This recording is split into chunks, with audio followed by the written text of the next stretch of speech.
الأصدقاء السلام عليكم. Bonjour ou bonsoir les amis.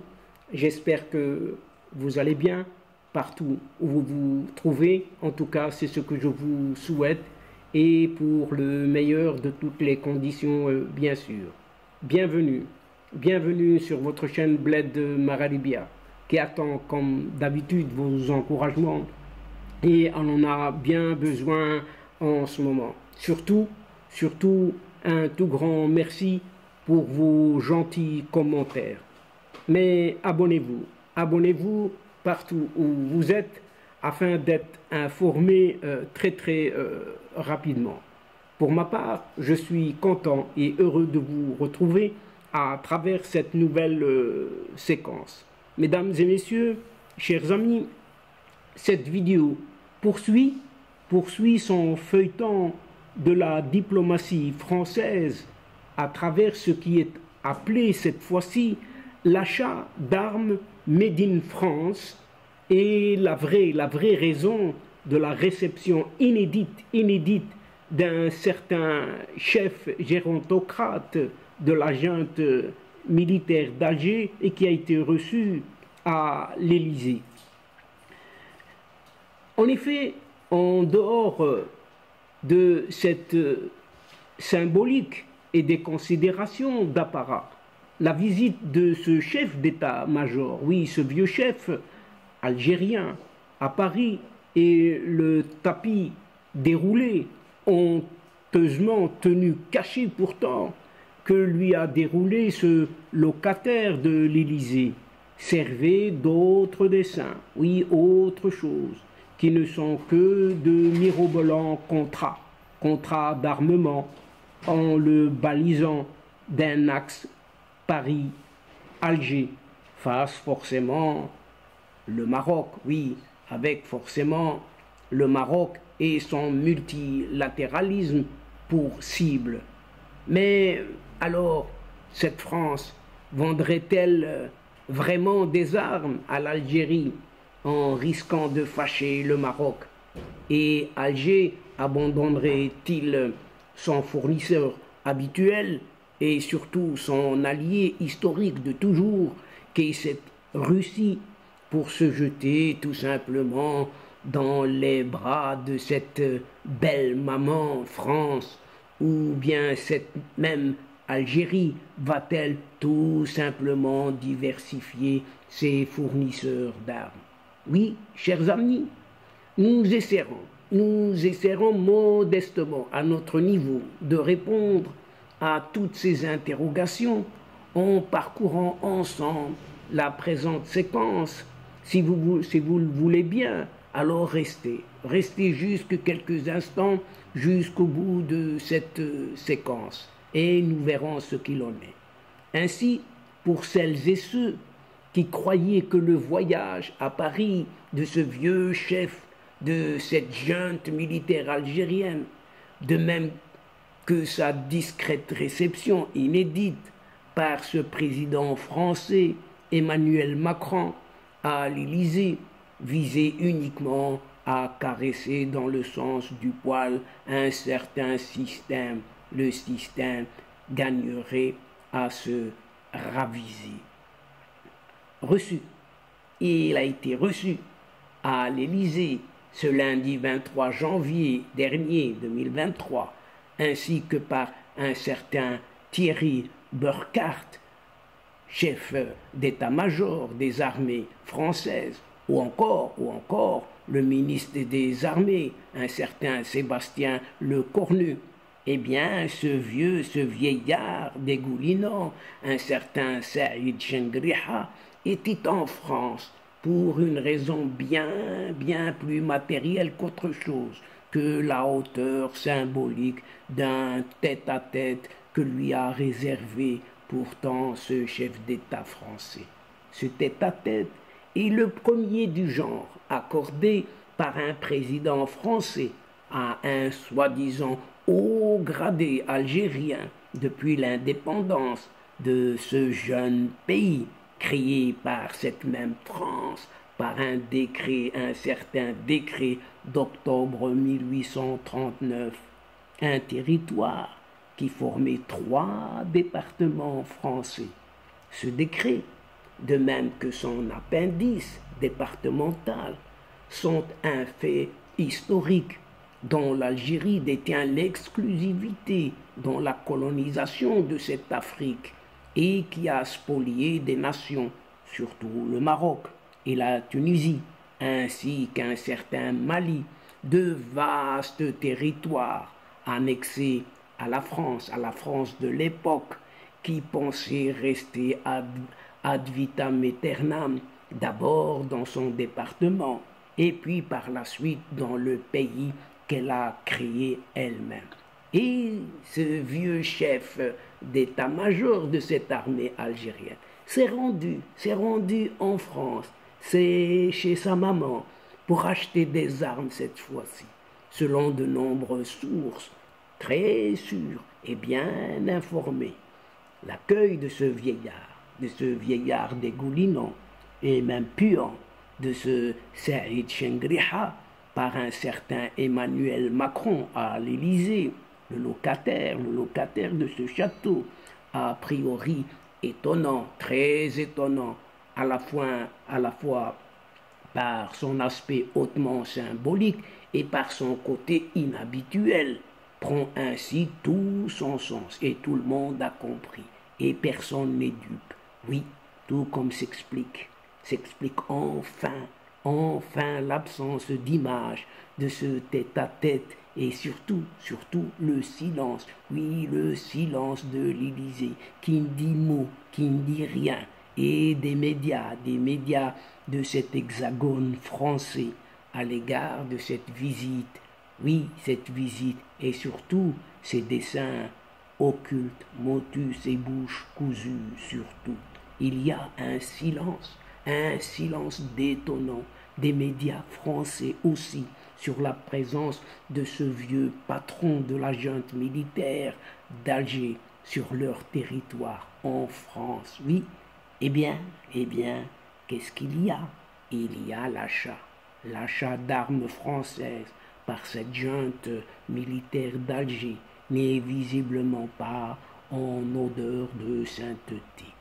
L'on sait désormais mieux à quoi vont servir ces quelques 3 milliards de dollars réservés par ce vieux régime algérien à l'armement au titre de la seule année 2023. Écoutez bien, quelque plus 120% par rapport au budget 2022.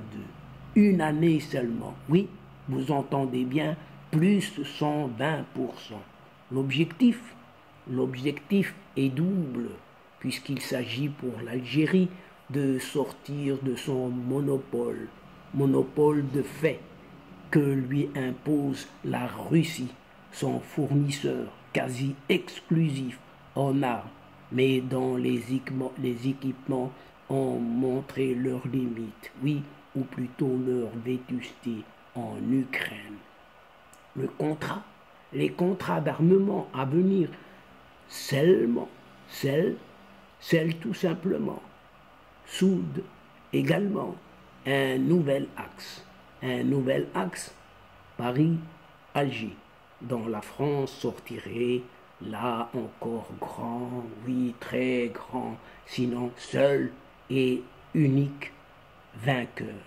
Oui, n'est-ce pas le même Emmanuel Macron qui a enfin, fin de semaine dernière, promis une enveloppe de quelques 400 milliards, excusez du peu, d'euros pour l'armée française, pour son armée, sur une certaine période de 2024 à 2030. Oui, 6 ou 7 ans seulement, ainsi qu'une forte hausse du budget du renseignement militaire. Le tout représentant un tiers de plus que la précédente enveloppe fixée dans le cadre de la loi de programmation militaire. Là encore, on en sait davantage quant à certaines voix où ce président français ont pioché les ressources nécessaires à cette ambition. Et suivez le regard de cet Emmanuel Macron qui ne voit que ces vieux généraux de la Méditerranée nord-africaine, bien sûr, qui est cette Algérie. Les nouveaux contrats, oui, il s'agit des nouveaux contrats d'armement, made in France, oui, contrat made in France pour cette junte militaire algérienne. L'augmentation colossale du budget militaire de l'Algérie en 2023 et la visite de ce gérontocrate de Saïd Chengriha, tout en dégoulonnant sur lui et surtout dispersant une certaine odeur à Paris pour renflouer les caisses du complexe militaro-industriel français, viennent confirmer, si besoin en est, un basculement structurel de la France sous Emmanuel Macron vers une certaine Algérie au détriment d'un certain Maroc et surtout de ses intérêts. Ce qui semblait être de l'hésitation française est désormais un choix clair, si ce n'est très clair, une option qui renseigne sur les véritables visées de ce nouvel axe Paris-Alger, face à un autre axe Maroc-Israël et USA surtout.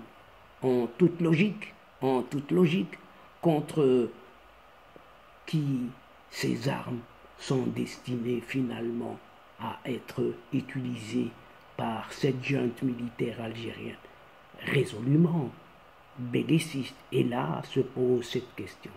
Et la réponse, bien évidemment, la réponse est vite trouvée. La réponse, c'est contre le Maroc, bien évidemment. Vaste programme, vous allez me dire, vaste programme. Et oui, vous avez raison, chers amis. Et il faudrait résolument regarder vers la Russie maintenant pour voir quel prix ces vieillards du régime d'Alger vont payer pour ce qui ressemble bien à une chute sans casque dans le camp de l'Occident. Ça va faire mal, oui, ça va faire mal. Chuter sans casque, ça fait mal, parce que le retour de bâton, c'est comme un boomerang, et le bâton est russe, lui, risque d'être extrêmement douloureux pour un régime algérien en toute déperdition.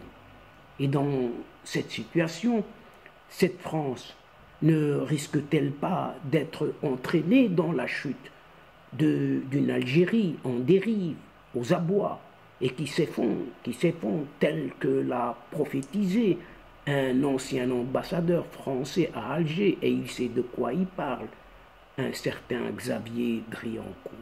Oui, là aussi la question est posée, mais le grand secret dont ce nouvel accord est entouré par des médias français qui généralement font feu de tout bois, n'y changera rien, puisqu'ils ne disent non plus rien.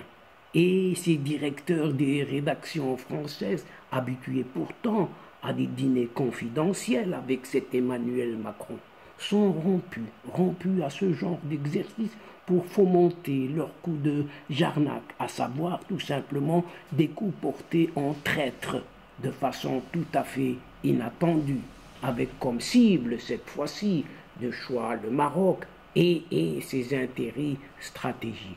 Décidément, un Maroc qui dérange, qui gêne par sa projection multiforme et la diversité de ses alliances stratégiques.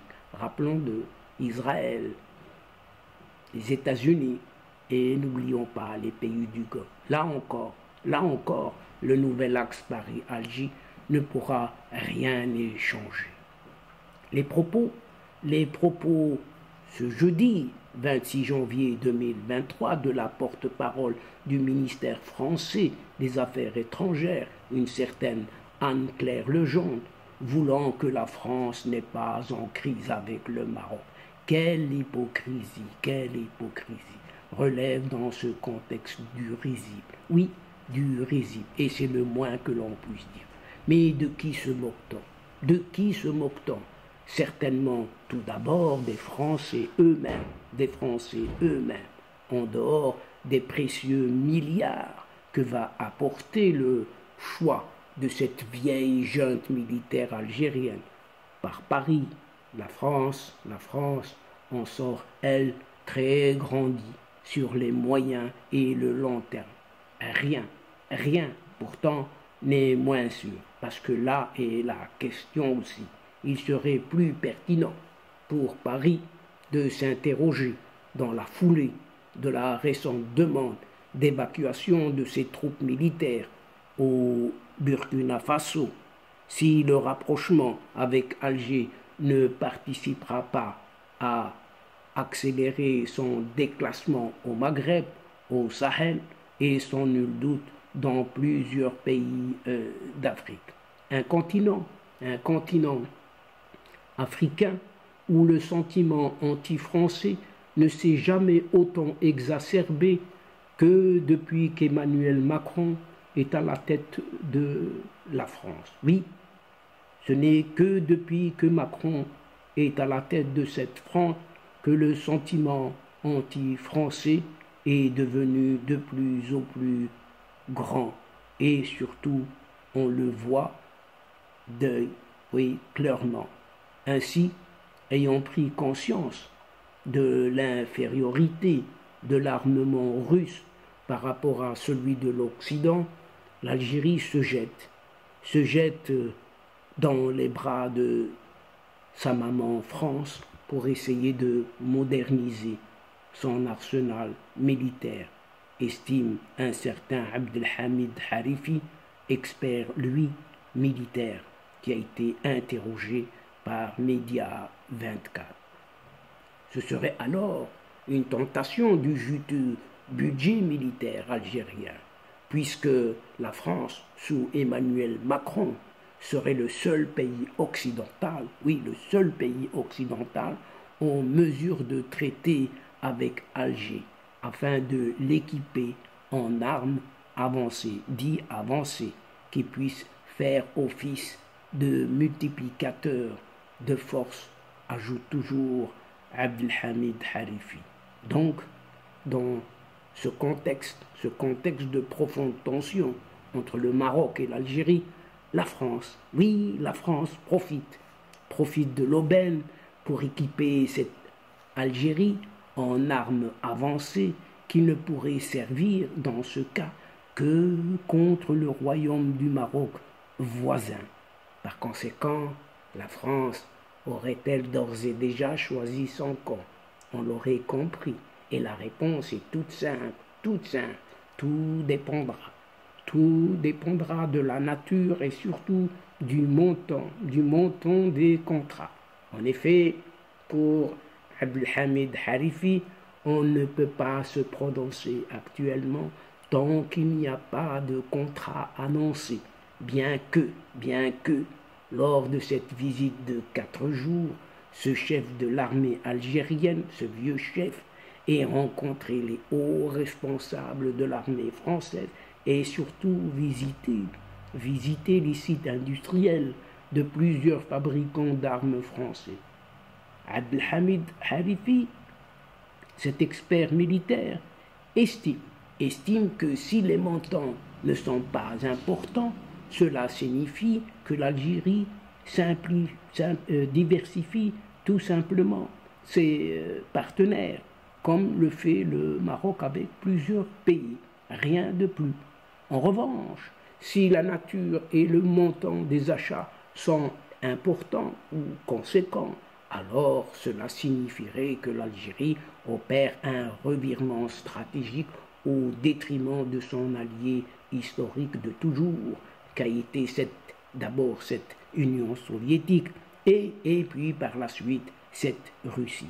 Cette même Russie risque alors de prendre des mesures de rétorsion dans un contexte de guerre par procuration de l'OTAN bien sûr, contre cette Algérie de ces vieux capots, d'autant plus que l'annulation des exercices militaires conjoints avec l'armée algérienne est mal passée à Moscou.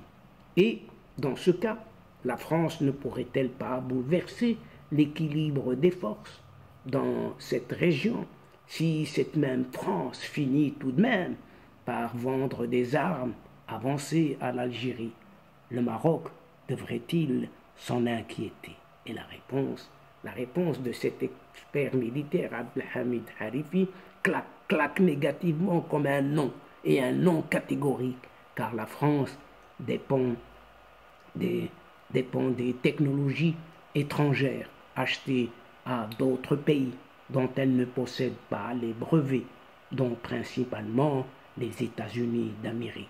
En effet, les USA ne permettront au grand jamais la vente à cette Algérie d'armes qui risque de changer l'équilibre des forces dans la région, en l'occurrence cette Afrique du Nord.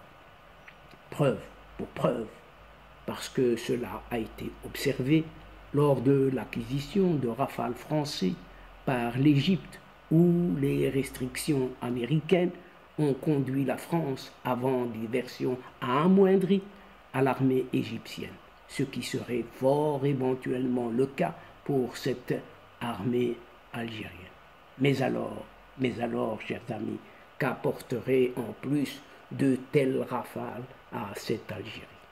Même en le supposant, si Alger venait à acheter ces versions de Rafale amoindries, cela serait d'un certain apport, car ces versions de Rafale, même amoindries, sont équipées de systèmes de bombes guidées.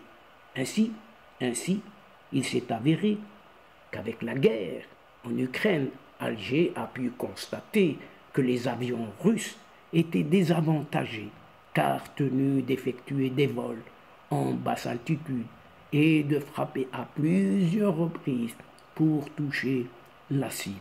En somme, l'Algérie s'est rendu compte de la faiblesse purement et simplement de l'armement russe qui a alimenté ce chimérique mythe, de cette pseudo-puissance algérienne, et pour lequel cette Algérie a dépensé des milliards et des milliards de dollars pendant des décennies, estime toujours cet expert militaire Abdelhamid Harifi.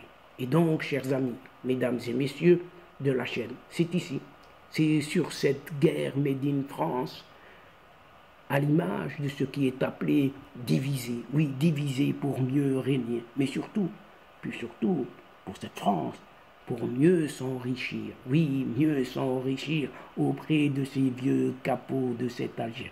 Eh bien, que prend fin cette séquence en prenant congé de vous, tout en espérant vous retrouver avec un immense plaisir, bien sûr. Merci, un tout grand merci pour votre fidélité, pour votre suivi, en nous écoutant jusqu'au bout des séquences, mais n'oubliez pas de nous aider mutuellement et surtout de nous soutenir en vous y abonnant en grande masse afin d'être informé très rapidement et comme il se doit, bien sûr. Aussi n'hésitez surtout pas de partager au grand maximum autour de vous vos séquences vidéo, les vidéos de votre chaîne. Et votre chaîne a besoin de vous, besoin de votre aide, de la faire partager et de la faire voir par tout le monde là où vous êtes, auprès de vos connaissances, auprès de vos alentours. Faites-le, la chaîne a besoin de votre aide.